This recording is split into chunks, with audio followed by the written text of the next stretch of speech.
El feedlot es una actividad que ha crecido muchísimo en la República Argentina. Por estos días queremos saber cuáles son las nuevas variables de ajuste para que el negocio sea rentable. Sigan Chacarero.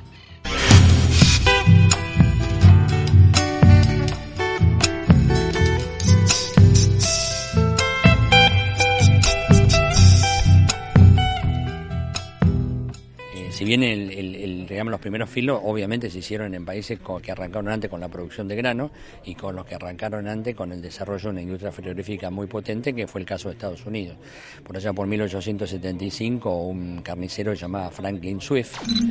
genera, digamos, los primeros filos, las primeras carnicerías, y bueno, para 1920 la compañía Swift lideraba el 80% del mercado mundial de carnes. Acá en la Argentina se instaló acá en Rosario cerca, y bueno, todos los que somos ahí tenemos un recuerdo del frigorífico que hoy todavía existe, y de la latita picadillo también.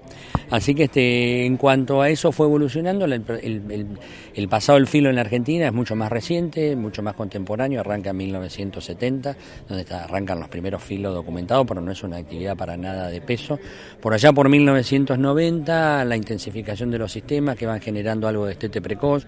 Mucha gente deja esa ternera de destete precoz encerrada en corrales con maíz núcleo proteico y la transforma en una ternera bolita de 200 kilos, 220 kilos.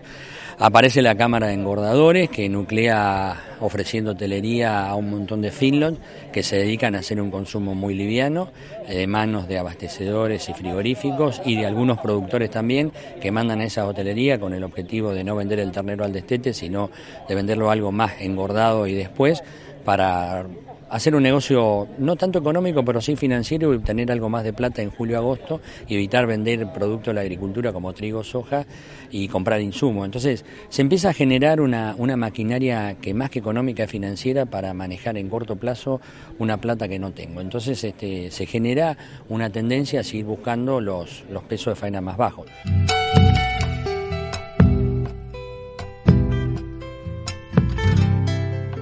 Obviamente el avance de la agricultura le resta a su vez potencial de recría y engorde a los sistemas de campo, con lo cual empiezan a aparecer los filos de campo, pero con raciones mucho más simples y encerrando novillos más pesados, porque son los devenidos de la pérdida de alfalfares para terminar animales grandes, o sea que el campo empieza a aportar animal ciertamente un poco más pesado. Eso avanza y bueno, está el avance de la agricultura. Procesos tales como los subsidios al maíz hacen de que la gente también se vuelque a cobrar los subsidios, y para cobrar los subsidios obviamente hay que hacer hacienda toda liviana para poder cobrarlo lo antes posible. Es decir, una serie de condiciones que llevaron el avance de la agricultura, los problemas financieros, el alto costo de la plata en la Argentina, que nos hace un negocio que sea más financiero, porque hoy se construyen barrios privados sin plata, se construyen edificios sin plata, se hace una agricultura sin plata,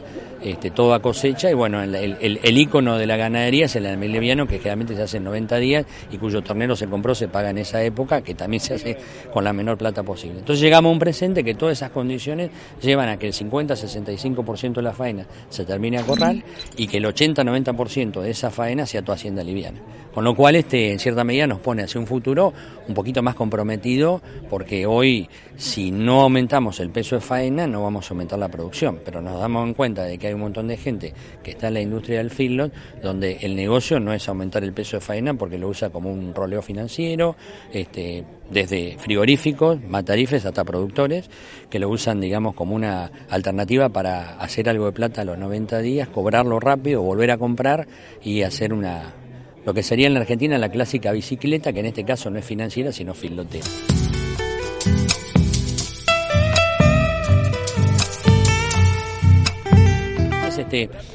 Eso lleva a que hay un grupo de tenencia de los terneros que no está dispuesto, o creo que no estaría dispuesto a aumentar mucho el peso de faena. Si lo aumenta puede ser que en esos 90 días tenemos un clima como el de hoy, en lugar de ganar 1 kilo, gana 1 kilo 200, en 90 días son 200 gramos más, son 20 kilos más, y uno dice, aumentó el peso de faena. El año que viene vuelve a llover, volvemos a tener barro por todos los corrales y en realidad gana 1 kilo 200, gana 800 gramos, entonces nos damos cuenta que el peso de faena bajó.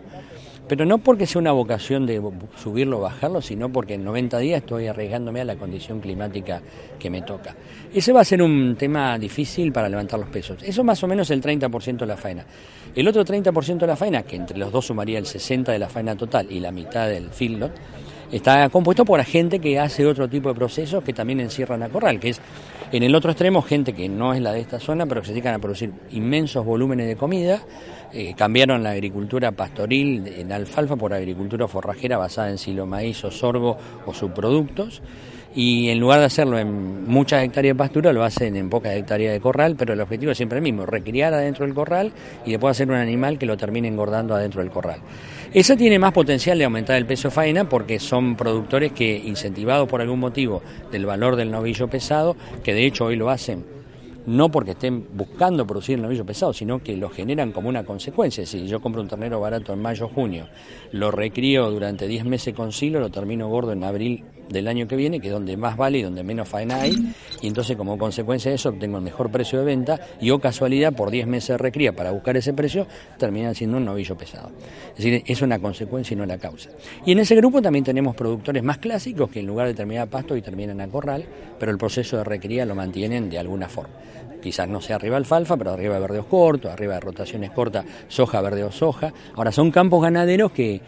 uno ve y ve los alambrados, ve las aguadas, ve los molinos, ve todo. Si usted recorre en esta ruta de acá a Arequito, acá a 5 kilómetros, tenemos la capital nacional de la soja, se van a dar cuenta que no hay alambrado. Entonces, que alguien vuelva a recriar en esta zona es bastante difícil, con lo cual el filo regional de acá va a ser un filo corto que va a abastecer al mercado Rosario, potencialmente de Córdoba, de Santa Fe, de animales chicos, y esa va a ser una realidad que vamos a tener que aceptar y que probablemente va a ser muy difícil que aumente el peso de faena porque no está en la renta económica tener su principal driver para hacer el negocio.